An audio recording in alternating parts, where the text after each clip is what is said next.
vous allez bien? Comment ça me fait bizarre de remettre ce trépied et de filmer une face cam, ça fait très longtemps. D'habitude je suis plus en mode vlog en ce moment, mais là j'ai pas mal de petites vidéos à vous faire en face cam, donc du coup on a sorti les grands moyens. Alors je vous le dis tout de suite, j'ai fait un petit faciès, mais ce matin j'ai fait du sport et ce soir j'ai pole dance, donc je suis en mode brassière de sport en dessous, mon petit haut quechua domios, tout ce que vous voulez, et j'ai mis un petit gilet histoire de se dire voilà, on fait un petit peu la meuf, mais si vous verrez le dessous, taille mannequin sans forcer, t'as qui fait la dégaine, qui fait la dégaine. Bref, du coup mais ça va très bien parce que du coup aujourd'hui on va faire une petite vidéo sur 2023 pour dire welcome, pour dire bonjour à 2023, voilà. Je me suis dit que ça serait pas mal que je fasse un espèce de tag, un truc dans ce style là. J'ai trouvé un tag sur internet qui me correspond plutôt pas mal. J'ai lu un peu les questions et basta. Voilà. J'ai trouvé ce tag il y a plus de 3 semaines parce que là oui on est... on est combien? On est le combien? Attendez. Nous sommes le 10 janvier, voilà. Donc du coup vous avez tous été saoulés déjà avec toutes ces vidéos sur, Bonjour 2023, etc. Écoutez-moi, on est le 10, vous avez un peu oublié les anciennes et vous verrez la mienne. Hein, c'est déjà bien que je vous la sorte pas à Pâques. On va dire ça comme ça. Vaut mieux tard que jamais. Vous m'avez demandé, 2-3 d'entre vous, de refaire une FAQ. Donc je vous invite dès à présent à mettre en commentaire des questions. Voilà, j'en ai noté 2-3 au fur et à mesure des vlogs que vous me posez. Mais si vous avez des questions, même si voilà, vous n'avez pas vu la première FAQ que je vous mets en suggestion juste ici, si vous me répétez les mêmes questions, bah, je vous dirai d'aller la voir. Ah, voilà. Mais dès à présent, mettez-moi en commentaire, comme ça je préparerai petit à petit une FAQ numéro 2. Intro super long, mais vous avez l'habitude. Allez, je prends le téléphone. Place à du coup le tag 2022-2023, je sais pas comment je vais appeler ça, et on va y répondre. Hein, voilà, amusez-vous vous aussi. Qu'est-ce que tu planifies de faire pour ce nouvel an? Alors déjà, on a dit janvier maintenant. Alors, pour le nouvel an, on n'a rien planifié du tout nous cette année puisque je travaillais. Vous savez que je travaille dans le milieu médical et que du coup, nous, c'est soit on travaille à Noël, soit on travaille pour le nouvel an. Cette année, j'ai eu Noël, donc du coup, bah, je travaillais pour le nouvel an. Moi, je suis pas du tout de la team, si je travaille le lendemain, j'assume, je sors. Non, moi, je peux plus faire ça. J'ai 3 enfants, donc ouais, t'assumes le lendemain ton taf, mais il faut aussi que t'assumes ta vie de famille. Moi, que je sois du soir ou du matin ou quoi que ce soit, à la rigueur peut-être du soir quand mes enfants sont plus grands, oui, je pourrais prévoir de faire quelque chose, mais quand je suis du matin ou quoi que ce soit, moi c'est niette. C'est pour être un légume et mettre 4 ans à m'en remettre comme quand on sort ou quoi que ce soit. Quand on était jeune à 20 ans, on ressortait limite le lendemain. Là j'en ai bientôt 32 et autant vous dire que quand je fais une soirée, il me faut 3 semaines pour m'en remettre. Donc là autant vous dire qu'un nouvel an, voilà. Je travaillais donc du coup du soir, il me semble, ou du matin. Du matin je crois. Du matin, bref. Et non, du soir. On n'a rien fait de spécial, voilà, on a fait un truc avec les enfants. Je vous mets en suggestion le vlog si vous pouvez le voir. Mais voilà. Par contre, hyper triste. C'est-à-dire qu'en fait, même si voilà, vous êtes en famille et tout, j'ai cette petite voix qui me disait Manon, t'es jeune, tu profites pas des nouvel an et tout. Parce qu'en fait, moi, j'ai toujours eu l'exemple de nos parents. Dites-moi vous en commentaire si c'est pareil. Moi, ils faisaient la teuf, quoi. Ils faisaient la teuf, ils dansaient sur du nuit de folie, de musique en rêve et tout. Et là, nous, c'est plus ça. J'ai l'impression que c'est plus les nouvel an de l'ancienne génération. Moi, ma mère, je me rappelle, on allait en soirée, machin, elle faisait nouvel an tous les 4 matins avec ses potes. J'ai en référence Tata Sève, voilà, une de mes meilleures amies à ma mère, que j'appelle Tata Sève. On faisait des nouvel an ensemble, mais moi je dormais sur les tables, je dormais sur les chaises, je dormais sur le canapé, on s'en foutait, je voyais ma mère rigoler, on se couchait à pas d'heure, c'était énorme, c'était des nouvel an, voilà. J'ai l'impression que mes enfants ne connaîtront pas cette génération où nous on dormait sur les chaises, où on dormait sur le canapé en fait, pendant que nos parents ils s'éclataient. Et là du coup il y a un peu cette nostalgie du coup avec nos potes, parce que oui, à minuit quand même, vu que nos potes Ben et Manon c'est pareil, nos meilleurs amis du coup ils faisaient rien. À minuit ils étaient réveillés, on s'envoyait des messages en mode c'est trop triste parce que c'était pareil de leur côté, c'était Tamagotchi et Aléonique en train de... Mais je me suis pas occupée aujourd'hui, mais j'ai pas eu le temps. Parce qu'elle est à l'école, mais moi du coup je m'occupe de la bête. Et ben du coup on s'est appelé à minuit pour se dire bonne année en FaceTime comme ça. Et bref voilà, on a dit que c'était quand même assez triste hein, de passer à une nouvelle année comme si on passait à une nouvelle étape de notre vie. Et qu'on ne soit pas réunis avec les gens qu'on aime et qu'on ne fête pas ça en fait. On est jeunes, il faut profiter je pense. Mais je pense que ça, les nouvel an, tout ça, on profitera plus quand on sera entre guillemets un peu plus vieux et que nos enfants sont plus grands. Mais on s'est dit que l'année prochaine, on n'y manquerait pas et on essaiera de s'organiser quelque chose parce que normalement je travaillerai à Noël et j'aurai mon nouvel an pour moi. Donc on y médite pour l'année prochaine. Quelle a été ta résolution de l'année dernière que tu as réussi? Mettre au monde un troisième enfant, est-ce que ça compte? J'avais pas vraiment de résolution et de toute façon je n'aime pas ce mot résolution, on parle toujours de ça en 2023, même moi je vous demande quelles sont vos révolutions. Révolution, ma révolution. Non, résolution Manon. En fait, je pense que c'est plutôt des objectifs, moi je me fixe tout au long de l'année. J'aime bien ce passage à une nouvelle année parce que j'ai l'impression du coup que ça met une date et un point sur le début de quelque chose. Voilà. Mais après le mot résolution, je trouve que c'est pas ouf. Généralement on prend plein de bonnes ambitions, on a plein de trucs au début d'année et finalement on s'y tient pas du tout. Donc on va dire que mes objectifs pour 2022 c'était d'avoir ma famille nombreuse avec l'arrivée de bébé Raph et c'est chose faite. Voilà, j'ai accouché d'un troisième enfant, tout s'est bien passé. Voilà, on va dire que c'est la plus belle résolution et la plus belle chose que j'ai fait et qui était dans le but de faire aussi. Donc voilà, mon fils. Quelle est la chose que tu as préférée qui t'est arrivée en 2022? Alors bon, outre mon fils, parce que je viens de le dire, il y a deux choses qui me sont arrivées quand même en 2022 qui étaient très importantes pour moi. C'était quand même la rencontre avec Bérangère. Voilà, vous êtes dire non mais la meuf, même ici elle a la place, mais oui. Parce que Bérangère c'est devenu une amie maintenant. J'aurais jamais cru en 2022 que ma chaîne et les réseaux, tout ça, allait me permettre de rencontrer Bérangère. Bérangère c'est devenu une amie, on se parle pratiquement tous les jours, tous les quatre. Enfin, en fait on a une relation tous les quatre quand même assez fusionnelle et je suis très heureuse que même Vincent s'entend très bien avec Renaud. Voilà, si vous voyez pas du coup de qui je parle, pareil je vous la mets en suggestion. Bérangère c'est... elle tient une chaîne YouTube, elle est extraordinaire, je ne pourrais pas dire le contraire. Mais voilà, je l'aime beaucoup. Pour la petite histoire, c'est quelqu'un que je suis depuis ses débuts sur les réseaux. C'était un peu ma zizou de YouTube comme je l'appelle. Il y en a 2-3 que je suis depuis des longues années et quand vous rencontrez quelqu'un qui virtuellement vous plaisait et qu'en plus de ça en vrai vous plaît, qu'elle change pas, c'est-à-dire Bérangère vous la voyez, c'est la même en face to face, comme moi vous me connaîtrez dans la vie de tous les jours, je suis pareil et c'est beau de voir que en plus de ça du coup j'ai réussi à la rencontrer. Vous imaginez le choc quand même de rencontrer quelqu'un que vous suivez depuis des années sur YouTube. Enfin, ça a été un choc et de voir en plus de ça que ça a été le feeling, que on a accroché encore plus, que je la découvre aussi en dehors des réseaux, même si c'est la même personne, c'est encore autre chose de connaître ses enfants, sa famille et à l'heure actuelle c'est vrai qu'on est devenus amis. Et j'aurais jamais cru dire ça, donc on va dire que l'une des plus belles choses qui m'est arrivée en 2022, outre Raph, ça a été quand même la rencontre avec Bérangère. Voilà. Et en troisième chose, je dirais d'être devenue quand même marraine de mes petits filles. Voilà. C'est la première fois de ma vie qu'on me proposait, outre ma soeur, parce que je suis la marraine de ma soeur, mais vraiment dans mon entourage, style voilà, pote ou tout ça, qu'on me proposait de devenir marraine.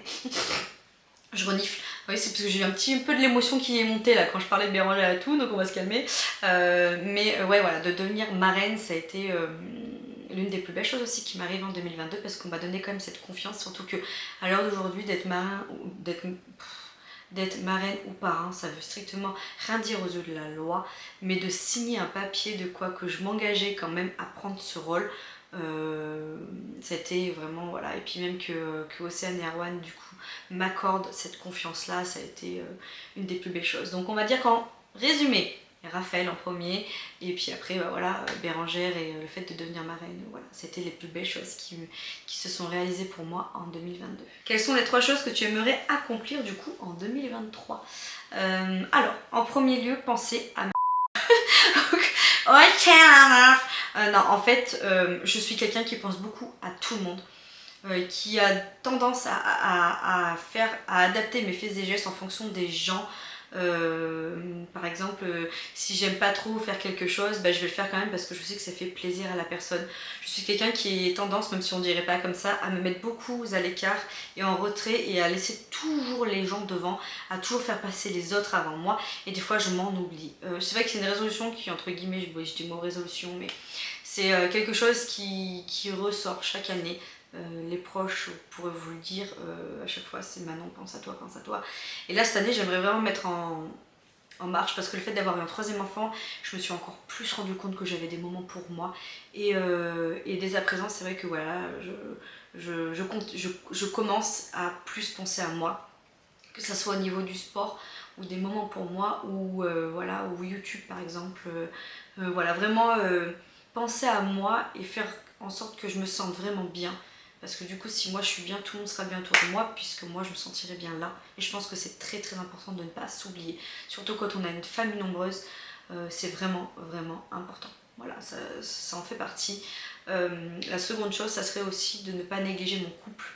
Parce que quand on a un nouvel enfant et que voilà, c'est vraiment un bouleversement total, surtout quand il ne fait pas ses nuits, je crois que l'arrivée de bébé 3 a été encore plus révélateur de se dire j'ai besoin de profiter de mon mec. Voilà, lui comme moi, surtout lui, parce que lui c'est son gros point noir au niveau de lui. Il a plein d'avantages, mais il le sait, hein. Le plus gros défaut qu'il a, c'est qu'il a tendance à mettre son couple à l'écart pour privilégier sa vie de famille, ses enfants, tout ça. Il a du mal à laisser ses enfants les faire garder pour qu'on profite tous les deux. Et ça, je lui ai reproché beaucoup de fois qu'il ne faut pas qu'on s'oublie. Même si on s'aime beaucoup et que voilà, on est très fusionnels, vous devez le voir parmi les vlogs, on est très fusionnels, très complémentaires. C'est mon meilleur pote, hein, moi Vincent, hein. J'ai l'impression d'être en couple avec mon meilleur pote. C'est mon tout. Je l'aime de fou, mais pour ça il est à Yesh, il faut vraiment qu'il change sur ça. Et l'arrivée de bébé 3, je vous garantis qu'il a énormément changé sur ça. Il réclame qu'on soit souvent tous les deux, il réclame, il est plus attentif à moi, il est plus au petit soin, alors pas forcément verbalement, mais avec des actes du quotidien. Moi il m'a toujours aidé, mais par exemple là il est beaucoup plus investi en cuisine, bref. Et c'est important même pour moi du coup de lui accorder beaucoup plus de temps. Outre YouTube, mes enfants, ma famille, mes amis, voilà, vraiment lui accorder du temps et qu'on s'accorde beaucoup de temps tous les deux. Quand même, je vais en rajouter un, ça serait de retrouver mon body avant grossesse, etc. Mais ça, comment vous dire, ça fait partie un petit peu prendre du temps pour moi, hein. Je regroupe ça dedans, le bien-être aussi physique comme psychologique, hein, le sport, tout ça. J'ai toujours été une grande sportive.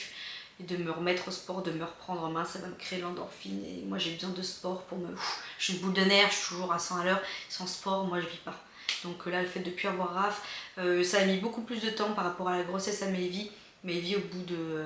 allez, 1 an et demi, elle avait 1 an et demi quand je me suis repris en main parce que j'en ressentais le besoin. Là, ça fait bien un mois et demi que je me supporte plus, que j'ai besoin de m'activer, de retrouver du temps pour moi au niveau du sport et tout.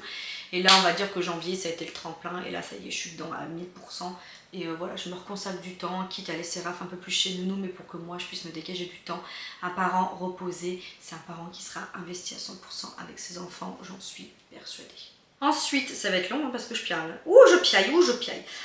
Quelle est ta nourriture que tu as préféré manger pour le réveillon? Alors moi, je suis pas trop team gros repas qui dure 4 heures. Ça me gonfle. Donc on va dire que pour Noël et tout, j'aime bien quand même faire un bon repas parce que c'est vraiment un Noël où on ressort style les toasts avec les œufs de Limpe, j'adore. Le foie gras, le saumon, les escargots, vous voyez, j'aime bien faire un gros repas pour Noël. Mais après pour le reste, moi vous me tapez une raclette, je suis heureuse, vous me faites un apéro dînatoire, je suis heureuse, vous me sortez juste de la charcute avec un peu de vin rouge, je suis heureuse. Moi je suis très adepte de l'apéro dînatoire. Voilà, j'adore picorer. Moi j'adore picorer, voilà, du sacré, du sel, machin et tout. On peut s'arrêter, on peut faire une pause. C'est mieux que des repas qui durent 4 heures, vous avez le ventre comme ça et qu'après l'entrée vous êtes tellement mis longtemps à manger que vous avez plus faim mais vous bouffez parce qu'il faut bouffer. Voilà, moi ça me va très bien. Voilà, donc on va dire que la chose que j'ai préféré le plus manger pendant ces fêtes, ça a été quand même les œufs de Limpe parce que c'est la seule période où j'en mange. Je suis une fan, vous savez, du faux caviar là, vous voyez, je suis une fan de ça. Voilà, donc c'est la chose que j'adore et ma maman elle le sait, et à chaque fois que je vais manger chez ma mère elle m'en fait. Je kiffe les repas de Noël chez ma mère, je crois que c'est le repas préféré de l'année pour moi, c'est quand je mange chez ma maman, c'est putain d'œufs de Limpe. Voilà. Ensuite, quelle est ta tendance beauté que tu n'as plus du tout envie de voir en 2023? J'ai pas de tendance beauté où je dirais ouais il faut stopper. Je pense que si vous êtes bien comme ça, je m'en branle en fait. Moi je m'en branle de comment vous vous habillez, je m'en branle de comment vous vous maquillez, je m'en branle de tout. Du moment où vous êtes bien, je m'en tape le coquillage en fait. Par contre, c'est vrai que où j'ai vraiment du mal, c'est pourquoi rajouter toujours plus partout. Toujours ça de fond de teint, toujours ça de cils, on a l'impression qu'on va balayer le sol, ça de lèvres, ça de cul, ça de sein. Alors ok, comme je dis, c'est propre à moi-même. Hein. Si vous êtes bien comme ça, tant mieux, je m'en fous. Franchement, si vous êtes bien comme ça, moi je m'en fous, voilà. Si vous supportez pas comme moi les 3 quarts du temps qui vous filment des vlogs en pyjama, je m'en fous, moi je suis comme ça, c'est la vraie vie. Mais, puis c'est la vraie vie, puis c'est moi. Je vais pas vous m'habiller parce que je filme, hein, voilà, je vous filme l'instant T, basta. Mais en fait, j'ai l'impression que de nos jours, on est obligé de toujours rajouter plus.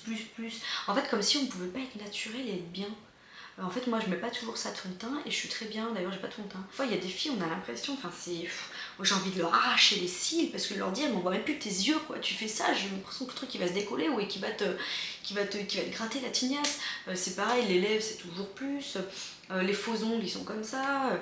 Enfin voilà, je comprends pas toujours pourquoi rajouter beaucoup d'artifices à tout comme ça et de renvoyer une image de nos jours où c'est compliqué de faire comprendre à nos enfants que si vous n'êtes pas maquillé et que si vous avez des rondeurs, si vous avez des vergetures, de la cellulite, c'est normal. J'en ai marre de ce reflet là en fait, donc il n'y a pas de fashion faux pas ou quoi que ce soit ou de trucs beauté que j'aimerais qu'on arrête en 2022 parce que chacun est libre de s'habiller, de s'apprêter, de faire ce qu'il veut, mais je trouve ça dommage qu'on renvoie encore à l'heure actuelle une silhouette parfaite et que cette silhouette parfaite soit avec plein d'artifices. Voilà.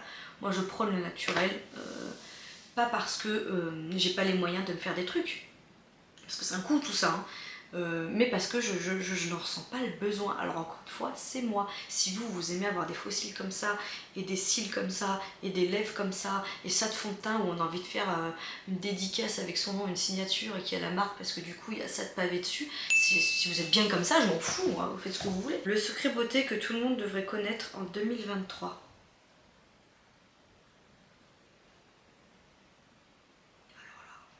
Beaucoup d'eau. Wouh! Allez, suivant. Non, en vrai, je vais pas te... Je vous dirais, mettez une crème hydratante, parce que c'est important. Alors oui, si je pourrais le dire, parce que depuis, on va dire, depuis que j'ai 30 ans, avant je m'en foutais, parce que j'arrivais même pas à être régulière sur ce genre de choses, parce qu'il faut être régulière sur les produits de beauté, comme ça, les crèmes et tout, pour voir si à la longue ça fait quelque chose. Moi, depuis que j'ai 30 ans, c'est vrai que je me rends compte que j'ai la peau grasse, et peau grasse ne veut pas dire forcément qu'il ne faut pas nourrir sa peau. Au contraire, des fois on a une peau grasse parce qu'on a des zones de sécheresse. Bref, je vais pas vous faire un cours de beauté. Mais depuis que j'ai 30 piges, je n'avais pas trouvé une crème qui me correspondait parce que vu que j'avais une peau grasse, j'ai l'impression que ça me faisait encore plus briller ou que ça me faisait encore plus d'excès de sébum, etc. Mais depuis que je mets ma petite crème que je vous ai montré dans plein de vlogs, qui vient de chez Pin Up Secret, une marque que tout le monde connaît, on va se dire encore un truc en place, mon produit pas du tout. Je fais pas de partenariat avec eux, mais ça fait quand même 4-5 ans que j'utilise leurs produits et ça fait bien 2 ans maintenant que j'utilise leur crème de jour, crème de nuit et je la kiffe. Voilà. C'est la seule chose que je vous dirais, c'est quand même d'hydrater votre peau pour les bienfaits. Et moi je trouve que voilà, depuis que je le fais, j'ai moins de boutons, j'ai moins de ci, j'ai moins de ça et j'en suis très contente. Mais le premier conseil que je pourrais vous donner en mode beauté, c'est vraiment de boire de l'eau quoi. Vous buvez de l'eau, vous avez des bienfaits sur votre peau, vous avez des bienfaits sur votre santé, vous avez des bienfaits pour tout, donc hydratez-vous. Je pense qu'on ne s'hydrate pas assez. La preuve, ils vous mettent des trucs, des pubs là pour boire plus, mettre du sucre, des machins. Moi, je suis pas du tout comme ça. Voilà, buvez de l'eau. Voilà. Alors, par contre, c'est aussi un conseil que je pourrais vous donner par rapport à ça, c'est que buvez de l'eau, mais achetez des bouteilles. Alors, je sais, ou alors achetez des gourdes si vous êtes en mode écolo et que vous voulez remplir votre gourde. Parce que moi, si par exemple j'ai pas de bouteille ou quoi que ce soit, j'ai pas tendance à boire. Au verre, j'ai du mal à me servir un verre d'eau. Par contre, une bouteille, vous la laissez traîner, je vais la boire comme ça. Au boulot, je bois déjà 1,5 litre plus la journée, c'est pour vous dire. Et depuis que je bois, déjà j'élimine plus de toxines, plus de tout, plus de ça. Et je vais même vous dire que c'est la première chose que je fais quand je me lève le matin, outre le pipi. Avant de manger quoi que ce soit, je bois toujours un verre d'eau. Voilà, ça a toujours été, ça fait des années que c'est un rituel comme ça. Et c'est vraiment un conseil que je vous donne. Buvez beaucoup d'eau, vous verrez, vous aurez des bienfaits sur plein de choses. Le fashion faux pas, ah bah tiens il est là. Le fashion faux pas que tu ne veux plus voir en 2023. Le fashion faux pas que je veux plus voir en 2023. J'en ai pas plus que ça en tête. Après, déjà ce mot fashion faux pas il m'énerve parce que ça veut dire quoi fashion faux pas? Ça veut dire qu'il y a une trame, il y a une norme, on doit s'habiller comme ça sinon c'est pas bien. Ou on doit faire telle chose ou telle chose parce que sinon on est mal vu. Moi, comme je vous l'ai dit plein de fois, ce que vous faites, je m'en fous. Ce que je fais, ça vous plaît, tant mieux, ça vous plaît pas, tant pis, regardez-moi pas. Voilà, vous voyez ce que je veux dire. Moi, je suis dans l'échange, le partage, etc. parce que je n'apporte pas de jugement. Je dis toujours qu'il y a deux choses différentes entre apporter un jugement et donner son avis. Pour moi, c'est deux choses différentes. Quand on juge, C'est vraiment un mot, voilà, quand on donne un avis, pour moi c'est vraiment différent. Donc pour moi il n'y a pas de fashion faux pas, voilà. Alors à la rigueur c'est juste qu'il y a des trucs où faut pas sortir de Saint-Cyr pour voir que c'est immonde et qu'on essaye de vous vendre à des prix exorbitants alors que sur Wish vous allez le trouver à 3 balles. C'est juste ça moi qui me rend un peu ouf en ce moment là, mais quand je vois les influenceurs etc. Bref, mais non franchement en tête, là je pourrais pas vous dire de fashion faux pas parce qu'encore une fois, du moment que vous êtes bien avec ce que vous portez, ce que vous habillez, ce que vous faites, tant mieux pour vous moi. Enfin voilà. Hein. Ensuite, ton plus grand challenge que tu te réserves pour 2022.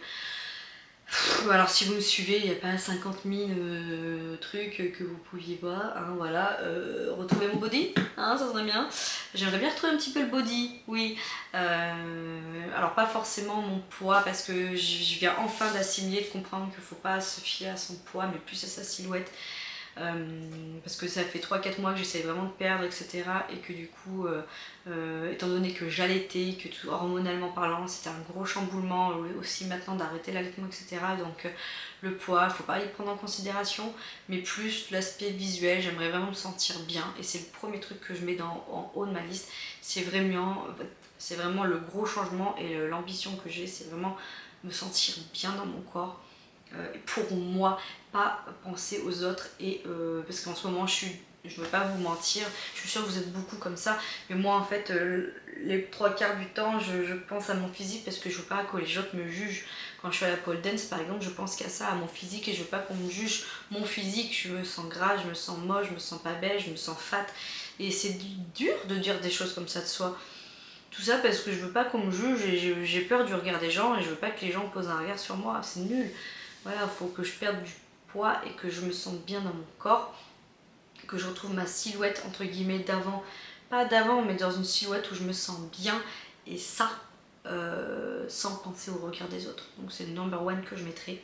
Et un autre truc que j'aimerais également réaliser du coup en 2023, c'est rentrer à l'école d'aide-soignante. Voilà, je vous l'annonce ici, ça fait un petit moment que j'avais envie de vous en parler, mais du coup ça reste une ambition professionnelle que j'ai depuis le début, hein, d'évoluer. Mais cette année, je voudrais rentrer à l'école d'aide-soignante. Donc voilà, je vous en reparlerai beaucoup plus tard parce qu'il n'y a rien de fait.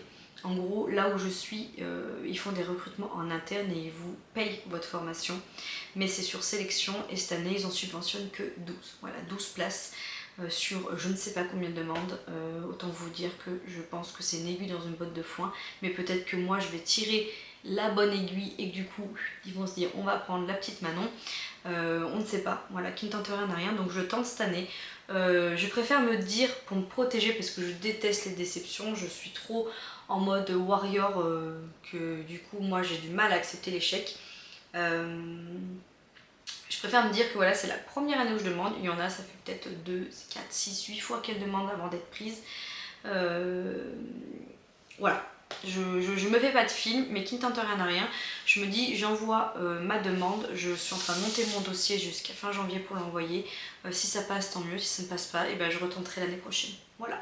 Mais c'est une ambition du coup que j'ai. Et en plus, ça serait tellement une très bonne année pour moi de rentrer cette année par rapport à Vincent, par rapport aux enfants. Mais bon, on ne décide pas, le destin me le dira.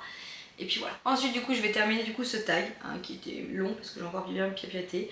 Quelle est ta phrase de motivation pour 2023 ? Ma phrase de motivation pour 2023. Ouh putain, j'aurais dû lire le tag avant parce que là c'est chaud. Qu'est-ce que je pourrais dire ? Qu'est-ce que je pourrais vous dire qui même vous pourrait être percutant ? Je dirais personne ne fera les choses à votre place. Voilà. Allez, à bientôt dans une nouvelle... Je rigole. Non mais en vrai c'est vrai, personne ne fera les choses à votre place, il n'y a que vous qui pouvez entreprendre les choses et tant que vous n'avez pas compris et assimilé ça, franchement pour toute votre vie, pour tout, dans toutes les catégories, ça joue en fait. Vous n'êtes pas bien dans votre taf, et ben il n'y a que vous qui pouvez postuler à un autre taf pour changer. Vous avez envie de changer, faire une formation, faire n'importe quoi, c'est pareil, il n'y a que vous qui pouvez postuler ou faire les démarches nécessaires pour ça. Vous avez envie d'acheter ou faire construire une maison, c'est pareil, il n'y a que vous qui pouvez vous sortir les toits du fiac pour faire ça, que ça soit pour le body, pour l'alimentation. Même votre couple, vous avez des problèmes de couple ou quoi que ce soit, il n'y a que vous qui pouvez les résoudre. Si vous savez au fond de vous qu'il faut, je sais pas, que vous vous séparez ou que voilà, vous allez voir quelqu'un pour confronter vos problèmes de couple, il n'y a que vous qui pouvez le faire. Voilà, et je pense que quand on a assimilé ça, qu'il n'y a que nous qui sont les maîtres et qui ont les clés pour améliorer notre quotidien, bah voilà, je veux vraiment changer mon alimentation, ma manière de faire, etc. Mais c'est pareil, il n'y a que moi, personne ne va venir me dire bon maintenant tu fais ça. Non, il n'y a que moi qui peux changer le courant de ma vie, il n'y a que nous qui sommes les maîtres de notre vie, de notre destin. Et tant qu'on n'a pas compris qu'en fait il n'y a que nous-mêmes qui pouvons nous motiver à faire ce genre de choses, à résoudre des problèmes, et ben on n'avancera pas. Vous n'avancerez pas en fait. Donc la meilleure phrase et la meilleure devise que je peux vous dire, c'est ça. Ne comptez que sur vous-même, il n'y a que vous qui pouvez changer les choses. Voilà, ce sera le mot de la fin, Cyprien. Et puis comme me dirais-je, notre ami dans Nos Jours Heureux, ça me fait penser à ça. Voilà. Hein. Allez, je vous fais plein de gros bisous. J'attends du coup vos petites réponses en commentaire. On échange, pareil comme d'habitude. Dites-moi vous, vos ambitions, etc. Réagissez à ce que j'ai dit. C'est des sujets plus que d'autres. Et puis voilà, je vous remercie encore de votre fidélité. C'est horrible cette phrase, non. Je vous remercie encore de vos échanges. C'est vrai que je ne l'ai pas mentionné aussi, mais l'un des plus beaux projets aussi que j'ai réalisé, ça reste ma chaîne YouTube. Ça fait 1 an que je l'ai ouverte. J'ai créé une belle communauté, j'échange pas mal avec vous et vous êtes toujours dans la bienveillance envers moi. Vous m'avez accepté comme je suis, c'est-à-dire que je suis pas quelqu'un qui est compulsif, qui va vous montrer tous les 4 matins des achats parce que j'en ai pas les moyens. Je vous l'ai toujours dit, je suis dans une classe moyenne. Voilà, je vous partage mon quotidien de jeune maman avec une famille nombreuse, avec ses hauts, ses bas, ses cernes, ses pas cernes. Vous voyez ce que je veux dire, vous m'avez toujours accueilli, même avec mon franc-parler, mon nature peinture, mon pas la France, parce que j'ai une amour sur 5 qui est français. Enfin voilà, vous m'avez accepté comme je suis et ça m'a vraiment réconforté que dans ce putain de monde, hein, c'est le cas de le dire, il y a encore des gens qui sont entre guillemets comme moi, en mode naturel et qu'on accepte les gens comme ils sont, parce qu'on a l'impression qu'on doit rentrer dans des moules et moi je suis jamais rentrée dans les moules et je pense que c'est pour ça que j'ai tendance à parfois mettre les autres en avant, parce que du coup j'ai l'impression que si on reste naturel, on sera jamais accepté comme on est. Et moi j'ai l'impression que vous, via ma chaîne YouTube, vous m'avez accepté comme je suis. Et voilà, je vous en remercie. Je vous remercie vos échanges sur YouTube, je vous remercie vos échanges sur les réseaux, sur Insta par exemple. Et voilà, je vous kiffe. Je vous réponds peut-être pas comme je voudrais tout le temps, en temps et en heure, mais je vous oublie jamais, j'essaie toujours de vous répondre, j'essaie toujours de poster des vidéos assez régulièrement, surtout depuis que j'ai repris le travail, c'est un nouveau rythme. Mais voilà, merci d'être là, on attaque une nouvelle année ensemble et j'espère qu'elle nous réservera plein de bonnes choses, autant à vous qu'à moi. Et voilà, je vous fais plein de gros bisous et puis je vous dis à tout bientôt dans une autre vidéo. Ciao. Je sais pas. Mais parce que j'ai la même là-bas, alors ah oui. C'est la même couleur. Oui, oui. Je suis désolé. Je termine.